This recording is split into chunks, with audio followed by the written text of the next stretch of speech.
With the theatrical premiere of James Gunn's Superman, the positive reviews, and the approachability of it being the first film for the new DCU, there's been an explosion of new fans and returning fans. Looking at the film itself, there are a bunch of characters who haven't been seen on the big screen ever. So, always happy to gab about my favorite narrative universe, I figured why not talk about some of the heroes, see how they compare to their comic counterparts, and build a bridge for those of you getting curious enough to crack open a comic book when you wouldn't otherwise. So that's today's mission statement. Before we begin, remember to leave a like on the video if you enjoy it, and if you like what I'm doing here, go ahead and subscribe. To the newbies, welcome, and to the oldies, welcome back. Let's talk about the heroes of Superman and how they measure up against the comics. Kicking off with the star, Superman made his print debut way back in 1938. I've made an in-depth video on his history already, but here are the cliff notes. Kal-El was the last son of Krypton, launched in an experimental rocket pod and rehomed in Kansas to John and Martha Kent. Yes, he's an immigrant. That's always been a defined part of his story. In his youth, he developed the classic powers you know and love: flight, heat vision, invulnerability, etc. His personality has, at its core, primarily been defined by a hopeful optimism. Maybe not always carried by him, he's had his fair share of dark moments, but he's always been meant to inspire that optimism in others. In Superman 2025, Clark is very much that same person, albeit only 3 years into his career when his comic counterpart is over a decade into his. This version is a bit more unsure of himself and still building his relationship with the public. He can still inspire that positivity and optimism, but isn't used to throwing himself at issues that aren't immediately resolved by his actions. This kind of gives him a martyrdom complex, quick to hurl himself into danger for the sake of others, even if he'd save more people if he just took time to recover after a rough fight. He sees himself as a servant to humanity, but not a part of humanity. At least that's how it works to start with. He also doesn't have the same emotional support network as comic Superman. He has Ma and Pa Kent, plus Lois, but they've only been dating for 3 months. He doesn't have the rest of the Justice League, and he doesn't seem to be as close with Jimmy as Lois is. I could easily see him getting those connections later, but he doesn't have them yet, and that leaves him open to making more mistakes because of that semi-isolated state. As an adaptation, it isn't one-to-one, but I mean that in a good way. And I can absolutely see the film version of Kal-El becoming much more similar to his comic book counterpart as time goes on. This could come in plenty of forms. Personally, I could see him becoming a more publicly involved figure, being a guest speaker for the United Nations, for instance, or participating in the media to an extent. Then, of course, there's the natural developments of those relationships I talked about. Maybe Jimmy becomes his best pal like he does in the comics, and Lois and Clark could at some point have a kid together, bringing in Superboy. These are the things that round out Superman in the comics, and it wouldn't at all feel out of place if we saw these happen to David Cornsweet's iteration of the character. It really feels like we have a version of Superman that, given time, will evolve into the one we're most familiar with. Hawkgirl hit comic panels in 1940, and since then has had, let's call it, a creatively complicated history. Every DC comic fan and everyone who listens to them ramble will tell you that Hawkgirl's had more rewrites to her origins than pretty much any other character in all of comic books. But the general note of how her history currently stands goes a little something like this. Hawkgirl was long ago an angel named Shara. Not metaphorically, literally an angel. She witnessed the atrocities committed by Qatar, an agent of the Lord Beyond the Void, but she saw regret in his heart and a capacity for change.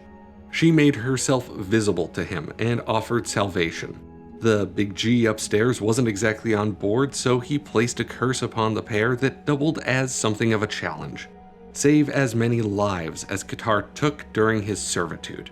Until that goal would be reached, the two would be reincarnated throughout space and time, over and over again.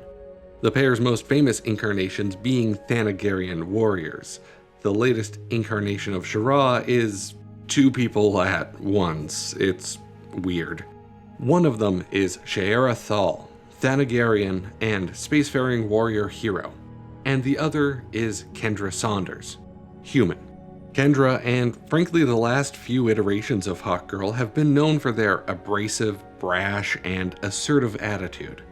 After millennia of the same cycle, Qatar and her are pretty worn down by the universe and don't really put up with other people that well.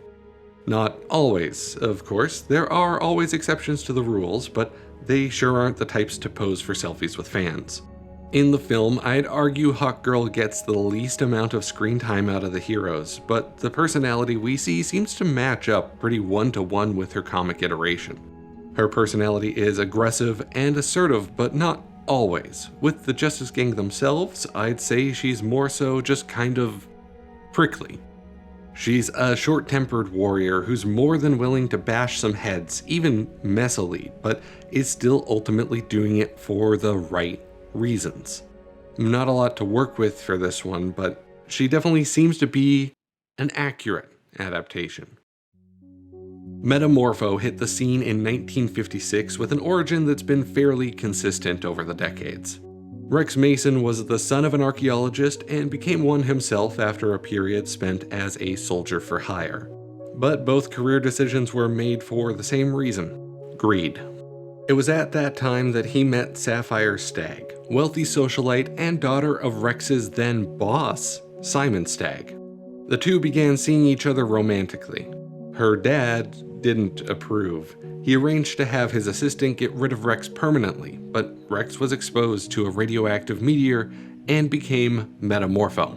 Rex's personality is interesting. A lot of the time he can be smiles and jokes, but it's usually masking a deep depression. The type where they tend to make you wear grippy socks and stay in a padded room, if you catch my drift.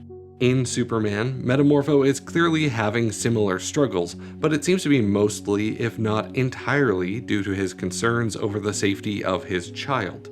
He's portrayed as someone struggling with his own appearance, his own existence, and his place in the world. It's also shown that even the people who are less quick to judge are still wary just because of the way he looks. He may not be a precise adaptation when it comes to his personality. Rex is probably the one I'm least familiar with for this movie, though I know he had a miniseries come out this year. But he suits the story itself very well, and I think he's just obscure enough that making a few changes here and there aren't the end of the world. Guy Gardner thrust himself onto the comic book pages in the spring of 1968. Initially, he was tied with Hal Jordan to receive the Green Lantern ring after Abinsur's passing, but, well, Hal was closer.